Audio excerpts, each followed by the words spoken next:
The other day. The people at the Oh, FIB. oh shit, yeah, I know. It's not the first time though for us, so you know.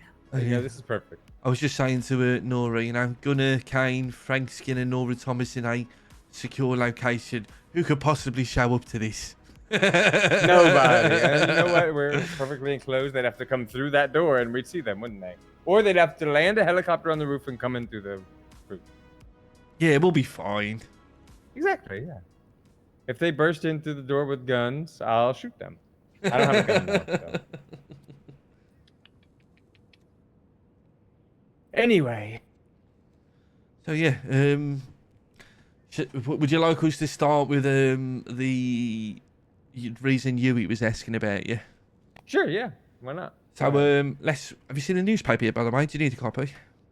Was it the 12th or the 13th? The 13th. Yep, I'm gonna need a copy of that one. Let me get that. Oh, Nora's got you. So yeah, we had like I want to say 30-minute or so interview with Brian Knight, talking about like all things like is the beginning of his reign, what he hopes to achieve, all of that sort of stuff. And he, not really any way to flirt around this. He hinted that we should speak to Yui with regards to yourself, in terms of possible.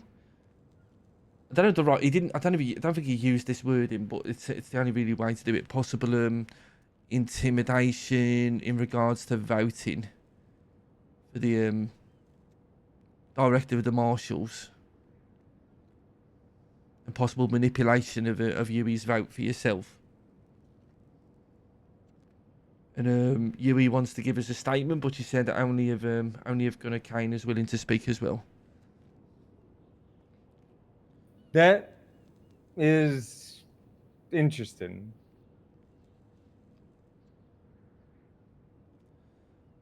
I wonder what I mean, I could tell you the only time that I could consider anything quote unquote pressuring was when they came to me, Yui came to me specifically saying that one of her guards had come to her saying that I had promoted people in the Marshals to a command position, which I told her was just a complete lie, which is the truth. It was just a complete fabrication, made up lie. And I asked her, who told you that? And she said, well, I can't tell you that. And I said, well, if somebody came to me just telling complete lies about you, I would let you know who it is because, you know, I respect you as a friend. And I was like, hey, if you're not going to tell me, I think I understand where we stand then. You know, implying I don't think you're, you know, a respectable friend if you're not going to tell me somebody is who's just straight up lying about me. That may be considered intimidation to some people. And to say that I intimidated her in any way to try and get her to vote for me is just it is to me the painting of the picture that I in any way was acting in bad faith in my time in office. If I was to be the person that they I feel like he's so deluded. I love it. Things would have been much different. If I wanted to purposefully tip the scales my way, I definitely could have done a lot of the things that people accused me of. Like, I just hire a bunch of people. I could have hired 25 marshals to come vote, right? Yeah.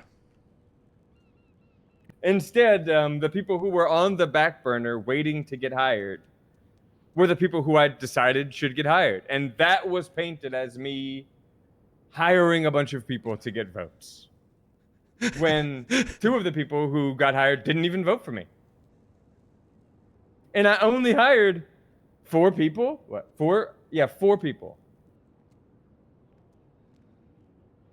And I fired 3 people who were inactive at the same time. Ray Lee, Crystal Bordier, and Robert Anderson. Interested?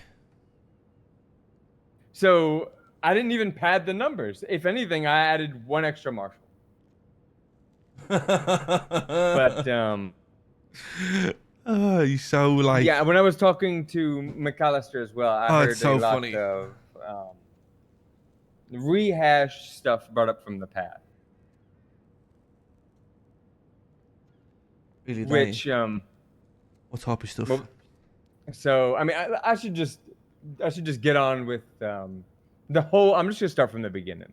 All right, let's just go over my whole tenure from the beginning of how everything worked. Oh Okay, my god, this is when I gonna be. first got hired, Oh, this I is gonna was be hired crazy. under Arnold Weiss, and he's the one who brought me on. And Richard Dark and Craig Barrett at the time were field directors. Richard Dark was the lead on the Faceless investigation, and when I came in, I did most of my time helping Dark in regards to subpoenaing a lot of the phone numbers that were popping up in regards to the Faceless stuff. I made myself a private report in regards to this to catch up with everything that was going on because I was probably 6 months behind with what was going on. That report subsequently I ended up making public, and it became what a lot of people considered the main source of information, but it was not meant to be that way. But when I got brought on to the I just heard Faceless footsteps. investigation and into the Marshals in general, there was no communication with the police Don't department. you fucking And when I dare. mean no Don't you fucking communication, I dare. mean we were not sharing anything with the police. Capta's got me so I paranoid about life. made it my mission to What's up, try and Sarah? open the Marshall Inquiry Task Force so that we could have a more open communication with the PD. That involved me having to clear anybody who was in the task force with both Chief Turner and Richard Dark, which did lead to some contention because people like Haley Maxwell were not trusted by Richard and were not afforded an opportunity to be on the task force. I tried my best to make it so she could be on the task force, and the minute Richard Dark had left the office, I gave Maxwell a seat in the Marshall Inquiry Task Force, which she subsequently removed herself with pressure from Ruby York. Ruby then, as I became the interim director and the transition came, obviously I had a meeting with Ruby. I attempted to reopen the Marshall Inquiry Task Force with the stipulation that she could put whoever she wants on the task force, and I will have no say.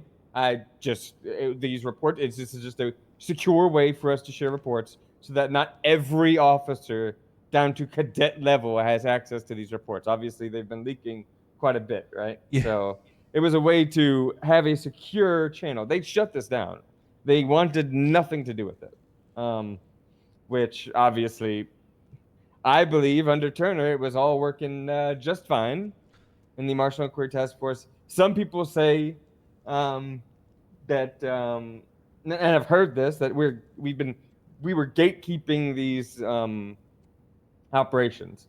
If that is the perception, that is the perception that I had no part in. And I understand that people think these were my investigations. I was not the one calling the shots on who could be involved in these investigations. And why is that? Because these are not my officers, right? And these officers have to report to their chief.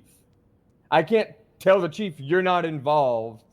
I'm just going to take your officers. No, that's not how this shit works, right? I have to tell the chief, and I tell the chief, whoever you want on this, whoever you respect and who you trust, that's who's going to be on this task force. And that is how it worked. Funny enough, when it comes to not sharing information, I multiple times got information from the individual associated with the Oracle that the BCSO is withholding information from me, not only about the nuclear launch site, which is obviously an existential threat to everybody, but about just faceless activity in general. People in the BCSO at the time were withholding material information about the faceless. To say that we were not sharing information in the marshal's office is not only laughable, it's hypocritical. Would when you talk about BCSO withholding information, is this during the time period that Brian Knight was in the BCSO? Yes, yeah. Do you think now, regardless of your perspective, and obviously, you know, my dad always used to say there's three sides to every sort of story: your side, my side, and the truth. With regards to Mr. Knight, do you now? It seems to feel to me like you think there's a targeted assassination of your character ongoing. Do you think it goes all the way back to when he was in BCSO and withholding? Oh, absolutely. From him, I mean, it's pretty clear from in my impeachment, he's accused me of lying about I know, but I don't think he deputizing would the have talked as individuals much, associated Unicorn. with Darkstone Sometimes it's nice just to have a when chat, he and was then not we can privy to still the make a story, you conversation. know? How the fuck would he know I'm lying? He This wasn't conversation there. will probably give us like weeks of RP. He's just, again, making up fabrications. These are just bold-faced lies. There's no in-between. He's just lying, saying that I didn't deputize these people. He doesn't know that. He's just lying.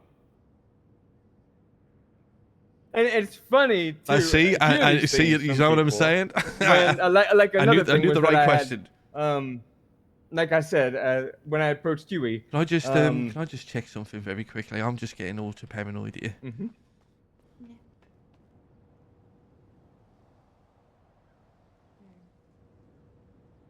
Yeah, it can be.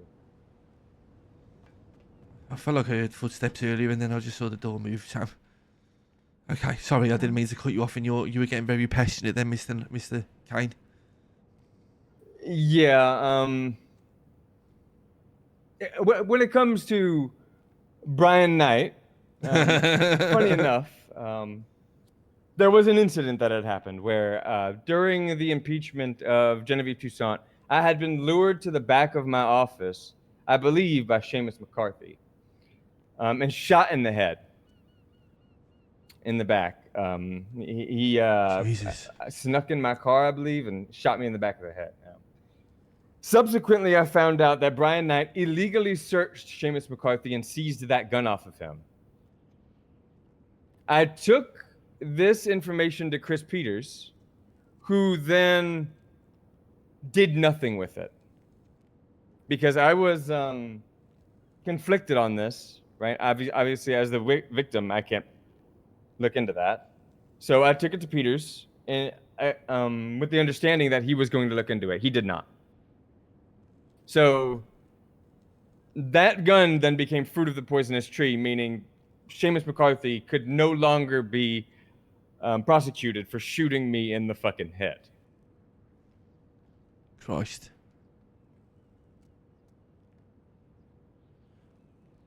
Then the likes of so okay, let's take this incident with Chris Peters. Mm-hmm. What sort of forgive me because there's a lot of information to take in. Was this when you were not interim director at this point, or were you? No, I was not interim director. No. And like, what sort of punishment did he face for messing it up? I don't know if he faced any. I mean, there was, I think there was a quick change of power after that. I mean, when it comes to Chris Peters, he was one of the most ineffective people I have seen as a marshal in general. I mean, he didn't wake up for months or do any work. I'm sure anybody in the office could attest to it. And when it came to at the 11th hour, he came to me asking to be appointed as the director or put up on the vote. He had 2 weeks prior to have that discussion with me and approached me the very last day when I asked him about it. And this is somebody who, from what I could see, has been, I would say, derelict in his duties as a marshal. He has dropped damn near every case I've ever seen him take, including Arnold Frost's brother shooting the mayor and them not having his DNA on file. He somehow got a class 2 cert. There was a bunch of stuff wrong with what happened there. He just decided it wasn't worth looking into, I guess. Along with every other case I've ever seen him take, including the Genevieve Toussaint one, where he was supposed to be my co-counsel and pulled out last second on the docket and didn't even reach out to me.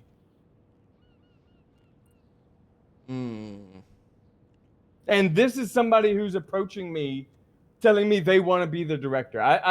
When I heard this, I told McAllister, I would never I would rather have McAllister in the 2 weeks that he was there be promoted to director than have Chris Peters. I believe he's on some sort of sabbatical at the moment. Mr. McAllister. I spoke to him on the phone a short while ago. Oh yeah, trust me, I had about a 2-hour conversation with him yesterday. Yeah. Oh shit! Okay, damn. That was Frank trying to figure out if he's still talking to state marshals.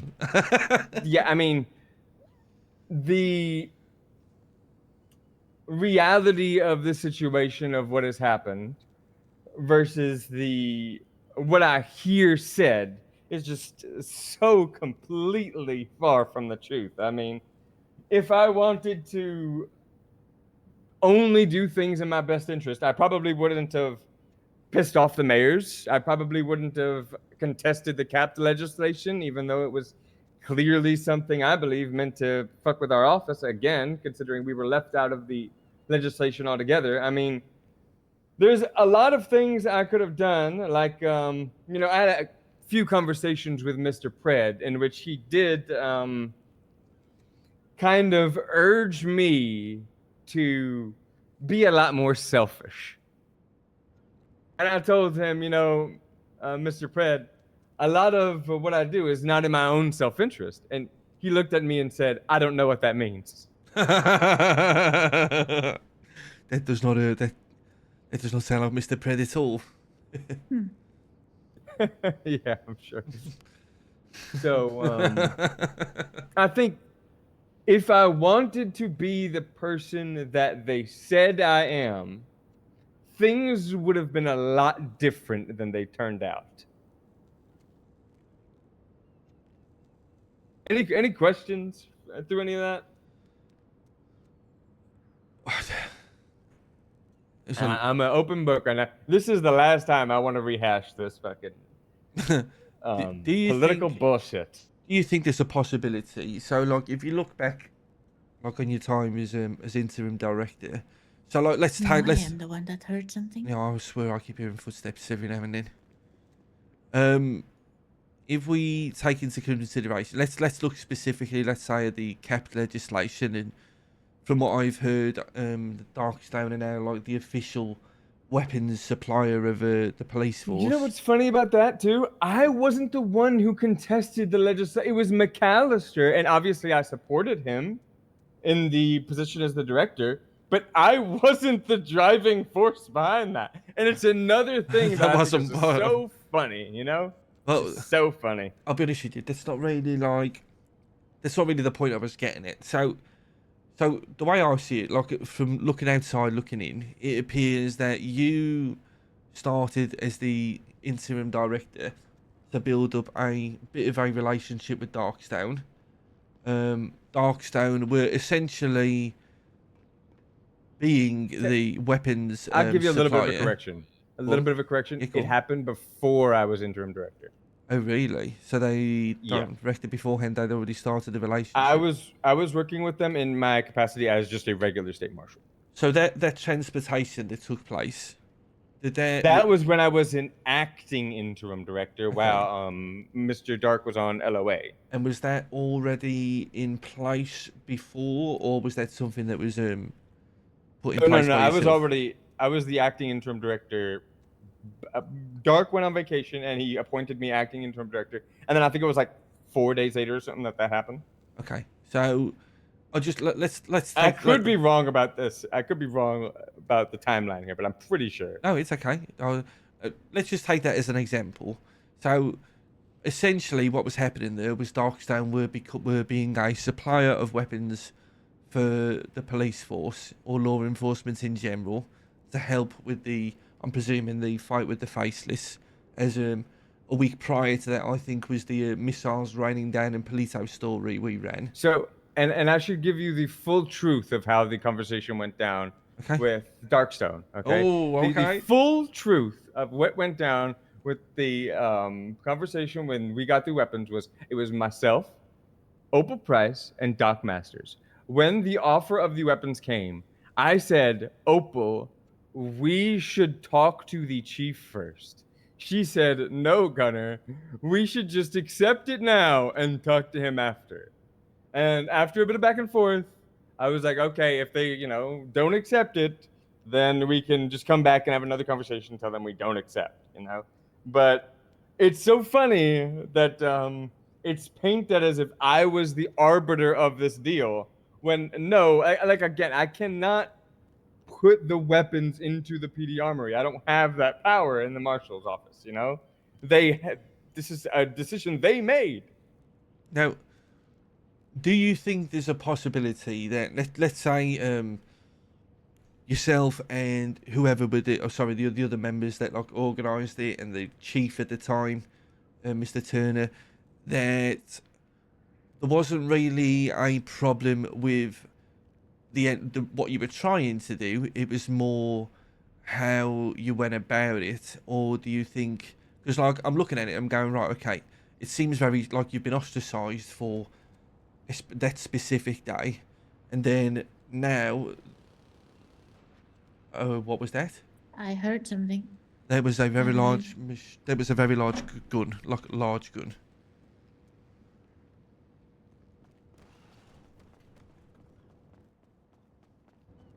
Oh my god, that was like a. It was like a massive machine gun.